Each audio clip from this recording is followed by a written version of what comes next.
veta nyaka Ramogi koro dane ateri nyaka Gwengewa Got Alila mayudore kaunti ma Kisumu. E chenro mar ng'e Gwengewa tinende ni walimo Gwengewa Got Alila mar yango historia mare kendo kaka nying makamano ne obiro. Jafwambo marwa Millicent Dhiambo ema terowa nyaka Got Alila mayudore e kaunti ma Kisumu.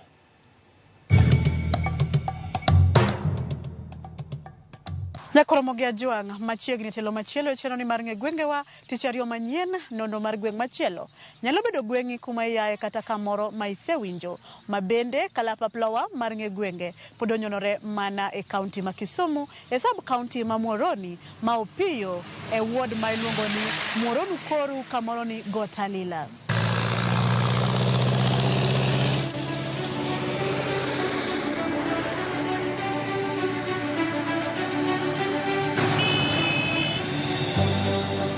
Ang'eyo ni isewuotho e dala mar Muhoroni kaendi kendo iseneno kama ondik ni Got Alila maparo biro ni mtang'o miyo ochak gweng'ni ni Got Alila mae momiyo wan ka mar kelo ni nonro mar Got Alila machiegni.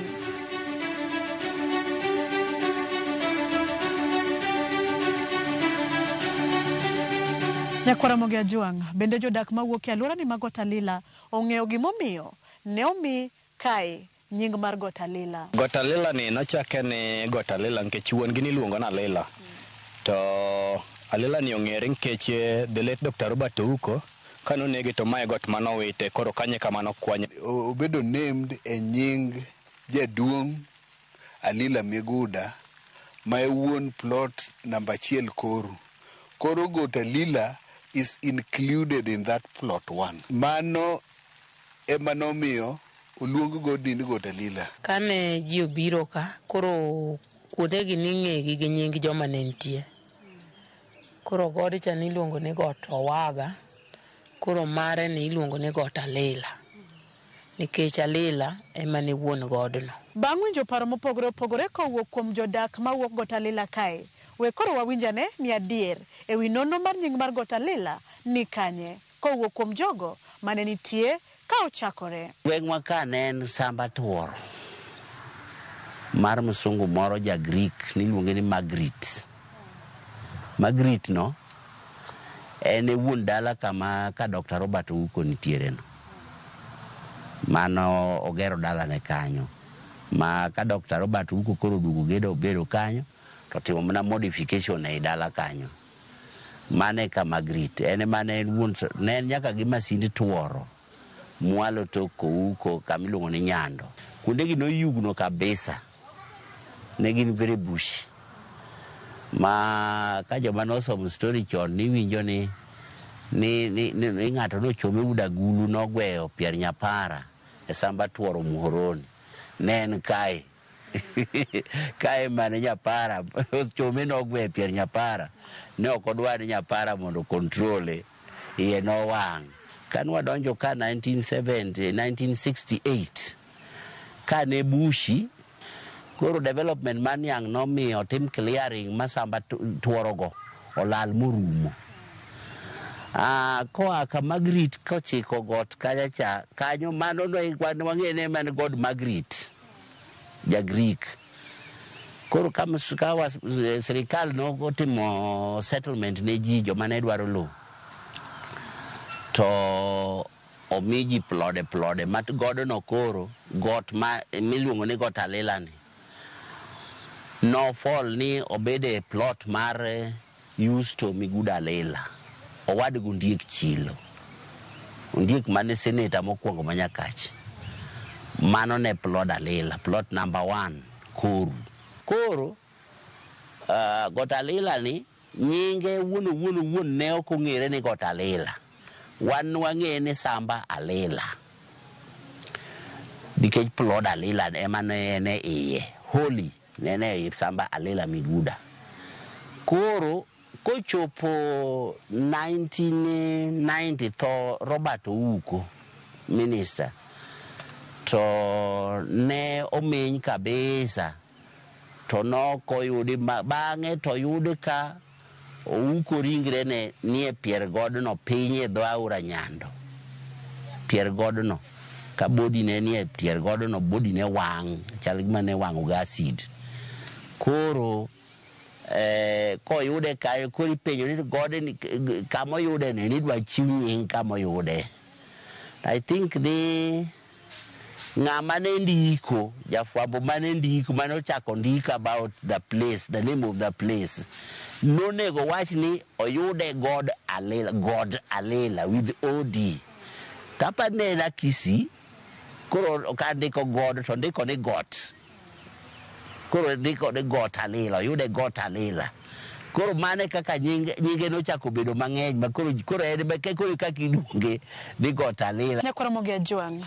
Bang' wino nonro mar Got Alila ma otenore kod nying jal moro mane ochopo e alworani kendo makolo moloso dak ka.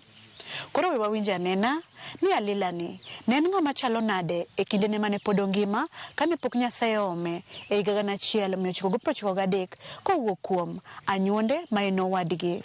Justice Got Alila ma en owadwa ma en moluwo bang'a. Alila kane en ng'ama riek ahinya. Kane otimo piny mar klas 8 sani, nodhi Maseno Secondary School.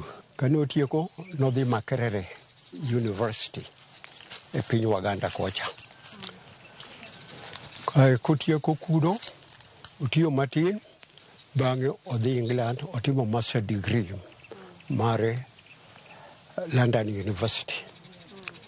Kane oduogo, otiyo matin, gin the first people manochako East Africa Community Arusha. And then one of them, notimo finance, Alila. Bang' obed kuno magitiye, nyaka kane community kethore, noduogo, motiyo matin e Kenya government, bane retire.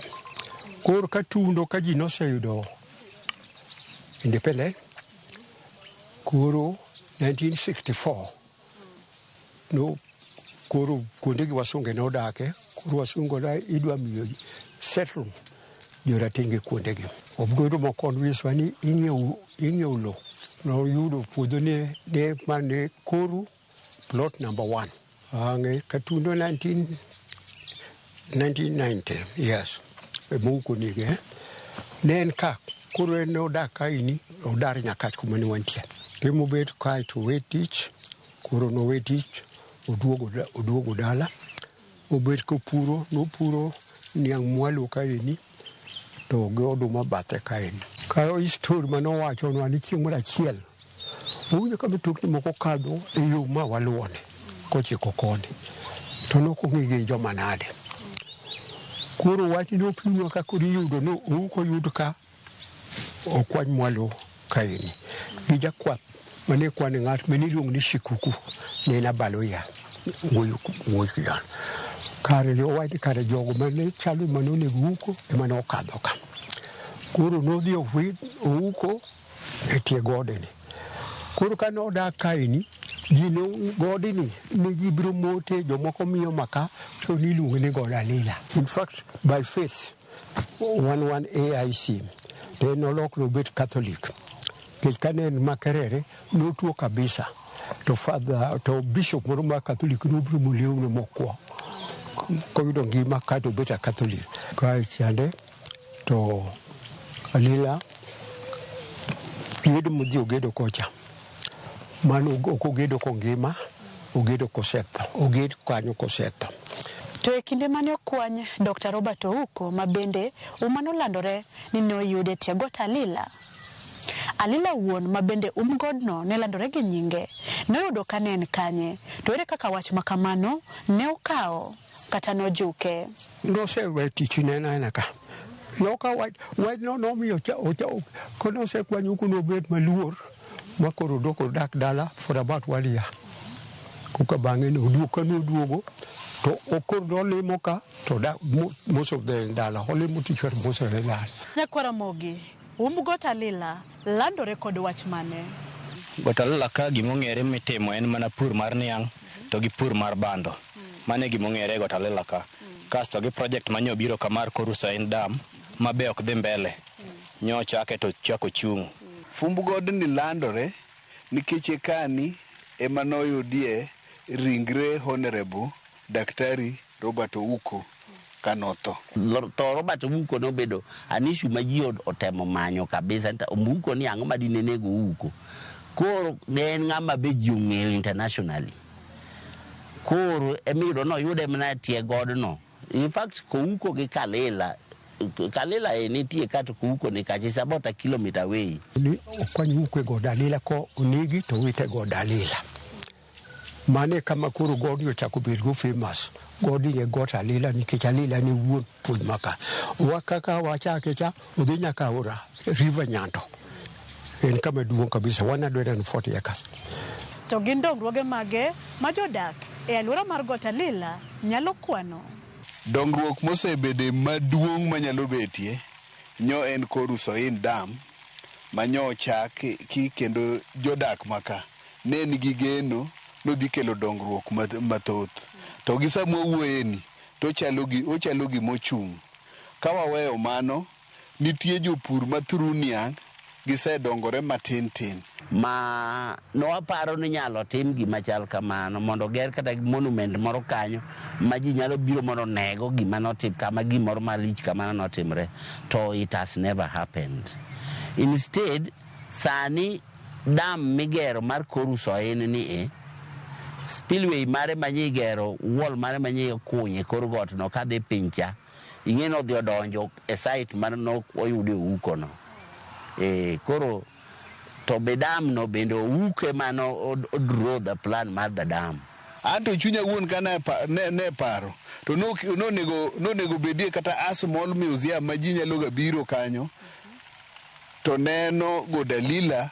Sirikal nyalo medo kete gik moko magere ma wanyalo nene 1 2 3. Pur mar niang' no gima nyalo dongo Muoroni. Akwayo sirikandwa mondo miyo teme dwokonwa pek mar ngima piny kaka wan jopur. Fertilizer gene gima nche wacho ni odhi miyo e nengo moyweyo gin gik miwacho wacha to gionge. To pur to dhige pur en fertilizer nikech niang' sami se pure to dwaro fertilizer mondo miyo kotimre maber. To ng'eni nokoyude e got, oyude e tie got. Ma plod no bene jadalagi ni iluongo ni Solomon Wudade sige tudi boro skul iluongo ni Kade donge. Bas Wudade ne nitie ni Solomon Onono ne nigi puodho kanyo. Plot number 2 ne mar Solomon Onono ade. Koro just wang'ayo ng'ado matin kama endi e pier got kanyo matin kama to wang'ayorno. Bath wang'ayorno got nitie mar plot Alila nika to bath wang'ayorno gi piny kanyo. E tie bungu kanyo mano yude. Koro ok ne nyalo wacho yude plot nono Got Alila koro mane nyalo keje gine physical feature mane nyalo ng'ere. Since ni koro dam ema gikelo, dam no bende is a tourism site to deber to de giketo gimo machalo a monument moro kanyo makata ka dobedo a historical site ka dobedo dam ji biro neno to ging'eni dam no en kama nokwanyo Ouko. Kora paro ni kete kanyo dine ber. To bende kata mana nying dam dino lose de Robert Ouko dam. Nikech ene manogoro that thing. That was his brainchild. En ng'ama riek. En researcher maduong' kabisa. Kendo en ng'ama kata kokelne books modhuro. Kanidhi ode kanyo to nyalo nyisi ni mago buge manokelne modwa timo research kendo duoko. Buge chiegni manyalo romo chiegni katon. To nonyalo somogi moduokgi within 1 month to sesomo moseduoko research mane dwarono. Koro kanobiro ka to ng'enyne ne en ga oko, ok en ga Kenya ka. Koro kobiro to nodak adaka e dalane kanyo. Odhi Muoroni, onyalo dhi ng'iewo chiembe matin, to ng'enyne ne en e dalane. Nok en ng'ama ohero wuotho, be nok en ng'ama madh kong'o. Ne en ng'ama nodich adicha e dalane kanyo, nohero pidho yiende, flowers. Mana kamano Ramogi gi kanyo wachopo e giko mar chenro e telo machielo mar ng'e Gwengewa odiochieng' ma kawuono kaka isewinjo nono mar Got Alila ma bende umbe ne olandore kaka kama nokwanye Dr. Robert Ouko. Gi thuolo ni endi bende winjo ka bende jodak kwayo ni ka inyalo loki god ni endi obed achiel kuom kuonde nyadhi manyalo yayo jolimbe to nyalo kelo negi yuto kod dongruok manyalo miyo alwora ni tingre malo. Kaw kamano riti masani warom juma manyien kuma boduoe kod nono mar gweng' machielo nyinga Millicent Adhiambo.